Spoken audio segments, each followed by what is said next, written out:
Tudo de novo. Comecei a trabalhar de locutor nas lojas Marabras, onde fui locutor do carro de som da Marabras. E comprei os equipamentos tudo de novo. E agora? O que você, depois dessa Porque era uma fase... grande luta, né? Para quem não conhece a rádio, conseguir uma licença para operar uma rádio é muito difícil em São Paulo. Hoje, eu posso dizer isso na frente dos microfones, as grandes rádios do país estão tudo na mão do envolvimento muito com político, com coisas assim. Eu nunca quis ter envolvimento político. Eu sempre fui uma pessoa que eu não gosto de política, eu não voto há muito tempo. Eu acho que tem muita sujeira no meio disso. Então, a gente dava entrada, teve muitas reuniões no fórum, a gente foi em busca e tal. E o sonho era ter realmente a rádio. E aí, quando estava trabalhando na Marabras, comprei os equipamentos de novo. Veio a terceira vez. A segunda vez comigo, a terceira vez completando todo com a história da minha mãe. Foi quando fecharam a rádio, eu fiquei sem emprego. Uma situação muito difícil. A minha família levaram tudo e a gente vivia da rádio, dos anúncios, de todas as coisas. Minha mãe, meu pai e meus irmãos não trabalhavam na época. E aí eu vi realmente... Ali eu pensei que eu ia desistir do sonho, porque foi um momento muito difícil para a minha família. Foi um momento que isso fica muito marcado, porque... Foram tantas coisas que eu já passei na jornada da rádio, e tem coisas que é muito marcante. E contar essa história aqui, daria para ficar horas falando. A gente não tem tanto tempo assim. E uma das coisas que ficou marcada foi quando eu tinha o sonho de continuar a rádio, voltar depois que levaram tudo, e eu não conseguia mais emprego, era difícil, estava uma situação difícil, minha mãe desempregada, meu pai desempregado, meus irmãos novos... E começou a faltar as coisas dentro de casa. E todo mundo nos conhecia na região do bairro. Poxa, o pessoal que tem uma rádio, né? Chegamos a fazer várias festas da rádio no bairro, arrecadando alimentos. Foi muito legal. E o pessoal tinha já o conhecimento ali naquela região que a gente tinha rádio, porque nos ouvia, via a gente pela rua. Eu sempre fui uma pessoa muito simples, nunca gostei, sou totalmente contra glamour, contra status, não gosto disso, nem de ser chamado de dono de rádio, quando eu vou nos lugares, é uma coisa minha. E aí a gente se viu no momento de não ter nada dentro de casa. Foi quando eu e meu irmão, a gente decidiu, a única opção que tinha era pegar reciclagem. E foi quando eu tomei a decisão. Meu pai começou com essa ideia, falou, a gente vai ter que ir para a rua, pegar papelão. Minha mãe e minha irmã ficou meio assim, falou, não, mas não precisa disso, tem um outro caminho. Mas a coisa começou a apertar dentro de casa, onde meu irmão, saía durante as madrugadas, em vez de ir para a madrugada para fazer a rádio que eu fazia, era o contrário, eram as madrugadas de pegar reciclagem na rua. E eu fiquei quase 2 anos fazendo isso, durante as madrugadas. A gente saía às 11 horas da noite, porque era o horário que o pessoal deixa o lixo na rua, e o lixeiro passa durante a madrugada em algumas regiões de São Paulo, né? E outras regiões de dia. Então, a gente fazia um grande percurso, acho que dava uns 6, 7 quilômetros andando, procurando, vasculhando tudo que as pessoas deixavam durante a madrugada. E a gente lembra quando a gente achava uma bateria, que era uma das coisas que deixava a gente mais feliz, que era uma bateria de carro que valia R$15 à venda. A latinha era muito bom, mas você tinha que ter muita latinha para ganhar dinheiro. Então, quando a gente achava uma bateria, já valia 15, ou cobre, mas era muito difícil de achar isso. E uma cena que ficou gravada, eu não esqueço, a gente estava, acho que era uma 00:30, na Avenida Conceição, e tinha um mercado, uma distância mais ou menos de 200 metros para a gente chegar no mercado. E o caminhão de lixeiro vinha. E a gente viu a distância que o mercado tinha descartado um engradado, aquelas partilheiras, mas acho que quebrada, e a gente, para aquilo, era um tesouro. Falei, nossa, aquilo vai dar um dinheiro. E saiu eu e meu irmão num pau na frente do caminhão do lixeiro, e o cara de propósito, bicho, parecia que queria pegar também o negócio. Acelerava e o lixeiro vinha e falou, não, não vai chegar na frente. Eu lembro que nós soltamos um carrinho no meio da rua, fechamos a rua, aí fomos lá e pegamos a partilheira. Aí é um troféu aquilo lá. Aquela noite nós não dormimos. E a carroça chegava a ficar lotada. Eu lembro que dava de 30 a 35 reais por dia. Aí a gente começou a juntar dinheiro, uma parte do dinheiro dentro de casa, outra parte do dinheiro para também comprar os equipamentos. Era essa fissura por ter rádio. Por ter rádio. Andava na rua o dia inteiro, falando, não, vou voltar com... O pessoal falava, esse rapaz acho que ele é louco. A coisa mais engraçada e que era marcante era quando a gente passava nos lugares. E aquilo, eu não me deixei me machucar por isso, porque tem pessoas que se envergonham. Eu lembro que teve pessoas que falavam, olha lá o pessoal da rádio pegando papelão lá. Olha o cara da rádio que ele está fazendo agora. E muitas pessoas falam isso, quando vê outras pessoas por baixo. Olha o que o cara está fazendo agora, mas não fala de uma maneira achando triste isso, mas com maneira realmente pré-julgando. Pô, o cara chegou no fundo do poço, olha a situação do cara. E aquilo realmente, se a pessoa não tiver por dentro dela um preparo muito grande, uma fé muito grande que eu sempre tenho, a esperança, a pessoa desiste, porque ela fala... Ela acaba ouvindo vozes de fora que acabam mexendo com a vida total dela. E isso eu soube me dar muito bem. Eu acho que foi um grande aprendizado. Eu sempre falo da minha vida. Para mim, o maior aprendizado que eu tenho na minha vida, se hoje a gente está aqui dessa maneira que a gente está, tudo que eu conquistei, todas as coisas, as minhas conquistas pessoais e dos meus amigos aqui através da rádio, foi por causa da persistência e não desistir do sonho. E aí eu lembro que eu tive mais uma oportunidade, voltei a trabalhar de locutor no carro de som da Marabras. Eu era locutor de carro de som. Então, nesse período eu fui locutor. E aí já foi entrando mais recursos financeiros. Mais recursos financeiros. Mas na vida a gente tem um grande aprendizado. E eu não posso esconder nada. A minha história, eu não preciso esconder nada. Entendeu? É um livro... Essa semana eu tive uma grande experiência que aconteceu na minha vida. Na outra entrevista, eu não tive a oportunidade de contar isso para a Camila, porque foi muito corrido, mas eu me sinto no dever de contar isso para os ouvintes, porque são grandes experiências. Eu lembro que aí, eu trabalhando no carro de som da Marabras, a gente comprou os equipamentos e eu montei de novo a rádio. Só que aí surgiu na minha vida, antes de vir minha esposa atual, eu tive um grande momento para poder parar isso, que poderia ter parado com a minha própria vida, né? Quando a gente é jovem, a gente acha que as pessoas mais velhas falando para a gente, como nosso pai, como nossa mãe, como pessoas que querem o nosso bem, aquilo às vezes é besteira, entendeu? Eu sempre fui uma pessoa muito descontraído e muito doido. O pessoal fala que eu sou doido. Mas, assim, uma coisa que eu não tenho vício, eu não bebo, eu não fumo. Se eu tomar um vinho, ali tiver alguém um vinho, é uma coisa uma vez ou nunca. Mas eu não tenho vício de bebida. Nunca precisei usar droga na minha vida. Nunca precisei experimentar cigarro, porque meu pai e minha mãe deixavam muito claro que aquilo que é certo, o que é errado. E eu era uma pessoa muito doida. E, ao mesmo tempo, às vezes, irresponsável comigo mesmo. Meio doido, o negócio do disco é uma responsabilidade. É uma brincadeira que a gente falou, mas jogar um disco pela janela é uma responsabilidade que pode causar, de repente, um acidente numa outra pessoa.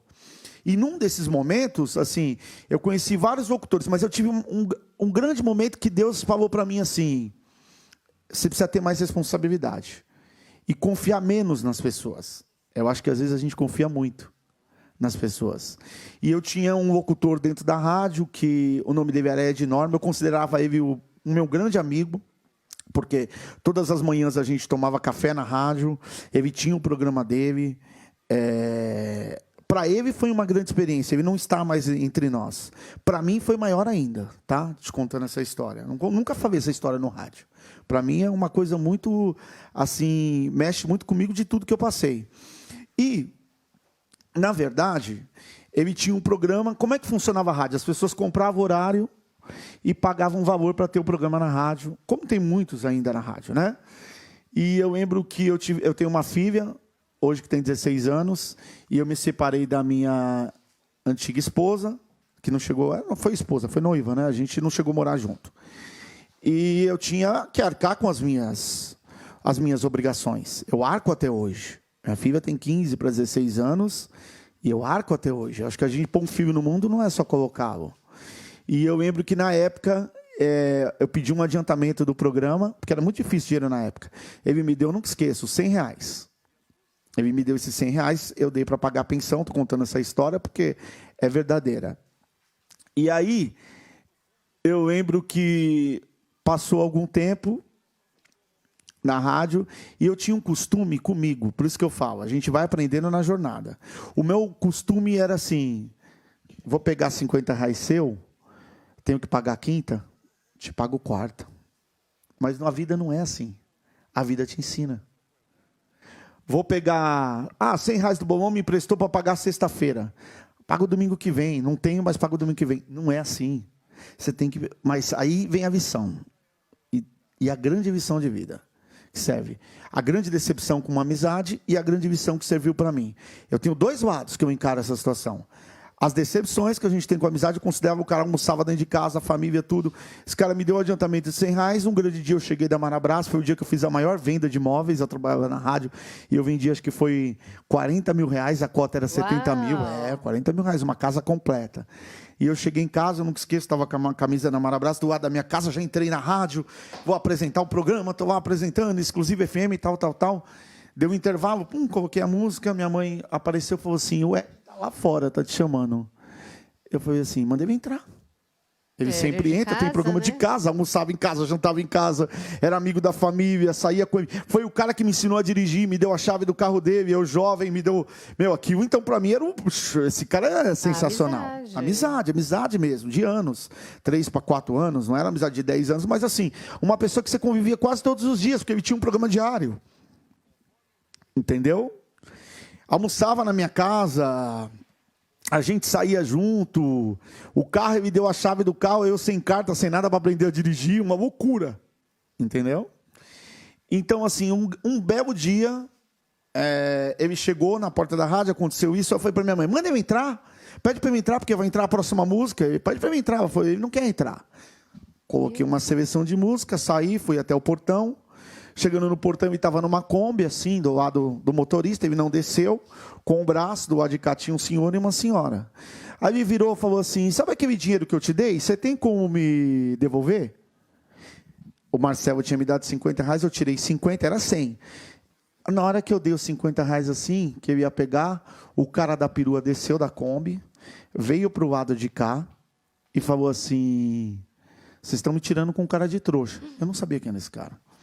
Vocês estão me tirando com cara de trouxa. E aí? Aí eu falei assim, como assim com cara de trouxa? Um senhor falou, eu vou matar todo mundo aqui. Puxou um revólver. Não creio. Te juro, puxou um revólver. Falou, eu vou matar todo mundo aqui agora. Eu estou falando uma história porque não tem por que mentir. Gente, e aí? Nesse momento, meu irmão vinha saindo no portão, pulou por cima do cara, ficou sem entender, começou a brigar com o cara, puxa a arma, puxa, tira. Eu me senti também, eu falei, não... Alguma coisa está acontecendo aqui. Eu pulei em cima. Na verdade, eu não digo que foi um disparo diretamente que ele fez em mim. Nem que foi direto, como ele falou que ia matar, ou eu senti que foi acidental, porque na hora da briga corporal... vai para onde foi. A arma disparou. Eu não senti que pegou em mim. Não senti nada no calor humano. Continuou aquela briga, a arma caiu no chão. Disparou outra. Não, disparou na briga. Ficou, só foi uma na vez verdade, só? assim, ó, ficou a mão do meu irmão, a mão dele e a minha mão. Só que ficava assim, puxa pra cá, puxa pra lá, puxa pra cá, o corpo vinha, então uma hora disparou, ouvi um barulho. Ninguém sabe pra onde foi. Mas a gente continuou brigando corporal. Aí meu irmão caiu com ele no chão, a arma caiu. A mulher dele correu, pegou, só que quando eu me vi assim, que eu virei, meu pai vinha saindo, falou assim, o que é esse sangue aqui em você? Quando eu ouvi assim, eu falei, nossa, atirou em mim. Ai, que horror. Aí meu irmão olhou assim e ficou desesperado. E aí? Lógico. Lógico. Normal, o corpo estava quente. A mulher entrou na Kombi, o cara tirou o Ed da Kombi, o Ed pôs a mão na cabeça, ficou assim na guia. O cara também não atirou nele, tava com a arma, pegou da mulher, porque se fosse pra matar, matava ele, matava meu irmão. Eu te falo, até hoje não sei entender o que foi. Realmente, depois acabei descobrindo algumas partes. Mas o microfone, o pessoal tá querendo ouvir, cá, o pessoal tá querendo ouvir. Vem pra cá. Resumindo. E aí? Fui socorrido pro hospital, cheguei consciente. Mas era mesmo? Tinha era atingido um tiro, você me atingiu. mesmo? E até hoje... Até hoje? Você tem cicatriz? Não, eu tenho a cicatriz, mas até hoje... Você tem a bala dentro? Não, até hoje os médicos não explicam por que eu não morri. Porque, na verdade, o tiro pegou aqui. Nossa, gente, tem a cicatriz mesmo. O tiro pegou aqui, ó. Leve, mas tem. Leve, mas tem. E ele saiu atrás do braço, ele não ficou. A bala percorreu o corpo, ninguém entende. Coração? Passou pelo coração? Ninguém entende, é uma coisa que ninguém sabe explicar. Porque aqui entrou nessa direção e saiu aqui. Não sei se você entende. Não... Entendi, mas como que ele passou sem quebrar nenhum nada? Pegar uma veia. Pegar uma veia, é Deus. coisa? É Deus. É Deus.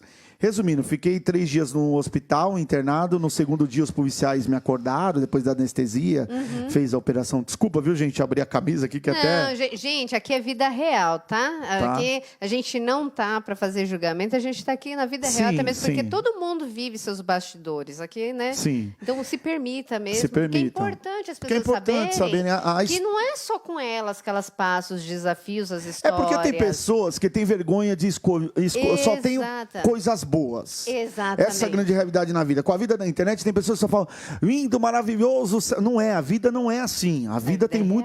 muito aprendizado também. Muito aprendizado. Aí eu que te falo o grande aprendizado de tudo. Os policiais lá no hospital fizeram perguntas para mim, quanto tempo eu conheci o Ed, se eu sabia da vida dele, com que ele estava envolvido. Eu falei, não sei. Fui chamado para investigação no prédio da Polícia Civil no centro de São Paulo, foi onde eu descobri tudo. E o que O que escrivão, o delegado. Ele vendeu um carro clonado para esse cara e pegou 40 mil reais. O cara encontrou ele na rua, atrás dele, falou que ia matar ele. Ele falou pro cara que tinha que receber de algumas pessoas. Só que o cara tá achando que vai receber de mim 40 mil. Eu chego com 50 reais. Ai, que situação. Não sei se você me entende. Ele te colocou numa situação Ele não totalmente queria embaraçosa. morrer. Na verdade, ele com medo de morrer. O primeiro lugar que ele pensou foi, vou lá no Fábio. Mas aí eu falei, por que você não desceu da Kombi, entrou na rádio, a gente chamava a polícia? Ele tava com a arma em mim. Entendeu? Só que assim, eu jamais faria isso com um amigo. Para mim foi um grande aprendizado de alguma coisa. Eu poderia ter morrido. Tá? Sim, Deus te deu Eu poderia ter morrido. Livramento total. Deus está na minha vida. Para mim, eu poderia ter morrido. Eu ter morrido. Para ele, o seguinte... Ali acabou a amizade. Porque para mim foi uma trairagem de um sentido. Por mais que uma pessoa queira te matar, eu não te levo. Parece que eu estou entregando. Falou pro rapaz que ia passar lá para receber o dinheiro. Aí eu fiquei com aquilo na cabeça, porque ele jurava que não para mim. Mas Deus tem um propósito na nossa vida. Lógico. A amizade acabou, não frequentou minha casa, tal. Um belo dia eu estou na igreja do Pari. Saí da igreja do Pari para entrar na padaria com vontade de usar o banheiro. Não vou dentro da igreja. Fui na padaria em frente. Entro dentro da padaria, quem eu encontro? Ele. O rapaz, o senhor. E aí? Branco ele ficou. Do outro lado da rua, tinha um negócio, base militar que tem ali. Poderia ter muito bem grudado ele e entregado ele para a polícia. Ele virou e falou assim para mim, o Ed fez a maior trairagem do mundo. Se você quiser me entregar, fica à vontade para a polícia. Só que assim, ele nem um minuto falou para mim que você tinha que dar 100 reais para ele. Ele falou que tinha que buscar o dinheiro do carro. Ele me vendeu um carro clonado. Aí eu tive a certeza que estavam certos os policiais e que ele realmente tinha mentido. Aquilo ficava na minha cabeça, porque a amizade, não é possível que esse cara fez isso. Foi revelado. Eu falei pro rapaz assim, pro senhor, o senhor pode ficar à vontade. Que o senhor vai ser procurado pela polícia, eu não posso resolver nada disso. Embora eu nem vou te entregar lá. Porque para mim a chateação não é com você. Também ele não tinha nada a ver com a história. Estava tão enganado quanto, né? Resumindo. Tanto quanto, né? Só que não é o caso de enganado querer tirar a vida de uma pessoa. Aí eu já discordo. Tinha que procurar condições legais. Todos estavam ali, né? Resumindo, passou-se 3 anos, eu fui cortar o cabelo num salão e encontrei a irmã do Ed. Ele não parou de fazer isso. Ele continuou enganando outras pessoas. Ela estava triste. Falei, o que aconteceu? Mataram meu irmão com 7 tiros na Zona Leste. É aí aonde eu te falo uma coisa. A grande experiência da minha vida serviu para quando tiver qualquer coisa errada no meu lado, seja 50 reais, seja 10, seja 20, seja 10, tem que resolver na hora. Não deixa aquilo ficar passando, se estendendo. Porque, de certa forma, se eu não tivesse demorado para dar os 100 reais, ele não tinha ido lá. Ou tinha ido, não sei. Mas aquilo, para mim, tinha uma lição de vida. Serviu. Essa é a maior lição de vida que eu tenho. Para ele, teve outra lição. Ele não parou de fazer isso, a vida dele perdeu. Às vezes, Deus não me levou naquele momento que não era o meu momento. Tanto que depois daquilo eu me batizei. Nem depois, muito depois eu comecei para a igreja. Passou muito tempo. Me batizei, conheci verdadeiramente a palavra de Deus e vi que Deus tinha um propósito na minha vida. Eu sempre tive muita dificuldade com a rádio. Difícil. Todas as vezes não dava certo. Todo mundo falava para mim... Essa rádio de fundo de quintal não vai dar certo. Eu insisti, mas Deus tinha um propósito na minha vida. Foi aonde, começou a dar tudo certo. Quando realmente eu conheci verdadeiramente a palavra de Deus. E eu não estou falando isso por causa de igreja, por causa de religião. Tem muita gente que pode estar aí que não acredita em Deus, mas só Deus é capaz de mudar a vida de qualquer pessoa. Nenhum amigo vai mudar a sua vida, nenhum colega, por mais melhor de amigo que seja. Deus sim tem um plano para mudar a nossa vida. Ele abre as portas e outra, né? E com certeza propósitos maiores, que hoje você está tendo a oportunidade de testemunhar isso, contar parte dessa sua trajetória, para que outras pessoas saibam que realmente existem os desafios, porém, o principal é a importância da perseverança e de acreditar, de realmente fazer as coisas acontecer. Sim. E, na verdade, de 5 anos para cá, de 5 a 6 anos, a Exclusiva FM se tornou uma das grandes rádios em São Paulo. Inclusive, na internet, a gente está entre as 3 maiores rádios de conteúdo na internet em termos de visualização. Gosto muito de fazer isso, vivo isso. A minha esposa é grande responsável por isso, da mudança da minha vida também. Foi onde eu encontrei ela, me deu 2 filhos, perseverou comigo. No meio desse caminho, a rádio começou a não dar certo, assim, uma época de novo. A gente comprou, eu peguei todo o dinheiro que tinha investido na rádio, de caixa, eu comprei uma franquia de jornal no Jardim Europa. Entregar jornal de madrugada. Ficava na rádio de dia, de madrugada entregava jornal.